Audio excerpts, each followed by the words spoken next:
Ladies and gentlemen, it's official. A fully fledged Taylorverse is upon us with the announcement that he's working on a new Yellowstone prequel titled 1932, as well as a limited series based on the legendary lawman Bass Reeves. But you didn't think that was all, did you? No, 1883 has been renewed, and Taylor Sheridan has given us some info on 3 other shows he's working on, one of which stars Sylvester Stallone. Hi there mate, how's it going? It's Benja here, and today we're discussing some Paramount news because they came out swinging yesterday.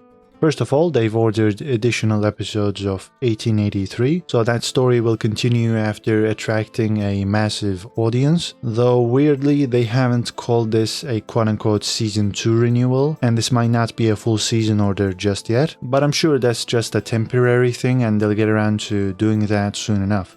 Moving on, the Dutton family's story will be explored in another spin-off called 1932, which will take place during the last few years of Prohibition and the Great Depression. Taylor Sheridan explains that he chose that moment in time because it is when the Wild West became a playground of the elite from the East Coast. This show will be a sequel to 1883, and we'll see the children on that show, like John Dutton, raising another generation of Duttons in Montana. We don't have an exact family tree, and there might be some twists about that down the line on 1883, but the main theory is that John Dutton from 1883 is the grandfather of John from Yellowstone. So naturally, 1932 would see John Dutton the Senior raising John Dutton the Junior, who would be the father of John from Yellowstone.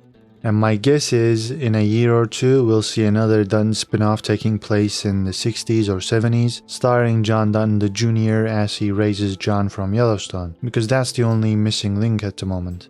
I appreciate this approach by Taylor because following a family's journey through different centuries isn't really something we've seen on TV before, unless it's about an empire or a royal family.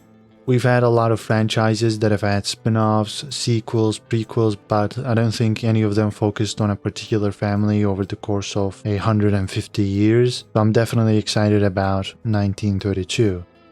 I'm equally as excited about Bass Reeves, the first black marshal west of the Mississippi, who arrested thousands of felons and won 14 shootouts. He's one of the most badass figures in the US history, and getting to see him on TV will be quite fun, though this one will be a limited series.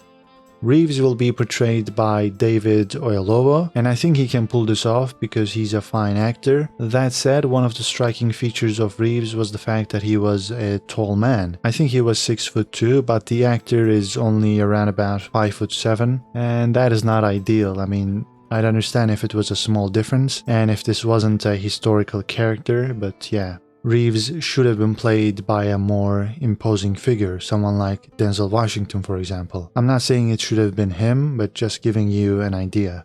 Nonetheless, I'm looking forward to the show. Give me all the westerns. Taylor has also shared some news on other shows he's producing, and the one that has the most potential by far is The Tulsa King, because Sylvester Stallone will star on a TV show for the first time in his career. I mean, it's worth watching just to see the legend Sly, but if you need another reason, it's written by Terrence Winter, who worked on The Sopranos and Boardwalk Empire. The Tulsa King is centered around a former mob boss who, after getting out of prison, continues his life in Tulsa, where he tries to re-establish his Italian mafia family. It was initially going to take place in Kansas City and the show was going to have a different name, but it looks like that's changed. Out of all the shows Taylor has announced, this is the one I'm looking forward to the most, because I just love Sly, and watching him for 10 hours on a TV show will be amazing, and we won't have to wait for too long because production will kick off in March, and they're aiming to get it out this fall. One of the other shows Taylor talks about is Land Man, starring Billy Bob Thornton, who plays a crisis manager for an oil company. It takes place in West Texas, where we'll take a look at the lives of both the roughnecks and the owners of these companies. And lastly, Lioness will be a spy thriller starring Zoe Saldana, who will play a station chief overseeing a group of female agents in the Middle East. This is based on a real-world program initiated to gather intelligence from female sources in that area. I'm not that interested in Landman or Lioness, but I might check them out at some point. I still haven't seen Mayor of Kingstown, another Taylor Sheridan show, so my watch list is getting pretty long at this point. One thing Taylor didn't mention was the 4/6 show, and I found that curious because it was announced a while back with all these other shows and we got some details on those, but nothing on 4/6. This could mean that it's been put on the back burner, or the project may have been cancelled, I don't know, but I thought I should mention that. So to wrap things up, I'm really excited about the Tulsa King, that's my pick of the bunch here, and I'm also looking forward to 1932 and Bass Reeves, but I can't say the same about Land Man or Lioness. Well, what is your reaction to all these news? Which new Taylorverse show are you looking forward to the most? Leave your comments down below, like the video if you enjoyed it, and subscribe for more movie reviews and TV show breakdowns. That's it for now, take care and see you in the next video.